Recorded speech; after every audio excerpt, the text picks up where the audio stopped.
Assam Rifles na Shinduna LAMDAM ASIGI CHING AMASUNG TAMPAK district kayada LEIBAK ASIGI humfutara taruk Suba Republic Day gi Thouram Pangthokhre Republic Day gi Thouram Pangthokiba district sing adudi Imphal West, Imphal East, Chandel, Thoubal, Bishnupur, Kangpokpi, Kaching, Churachandpur, Urkhul amadi Kamjong district ni Imphal West, Thoubal, Bishnupur amadi Kangpokpi district ki oina district sing asida leiba company operating base singda Thouram Pangthoke nakal amaromda oinam relief camp tasu Assam Rifles na Shinduna interaction program ama pangthoke madugi saruk ama oina relief camp asida leiriba mahiroi singi essay amadi quiz competition na chingba kaya su pangthoke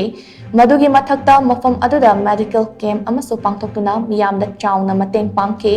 Chandel district tasu sajik tampak salon amadi aibol jopit na chingba mafam kayada Republic Day gi Thouram Pangthoke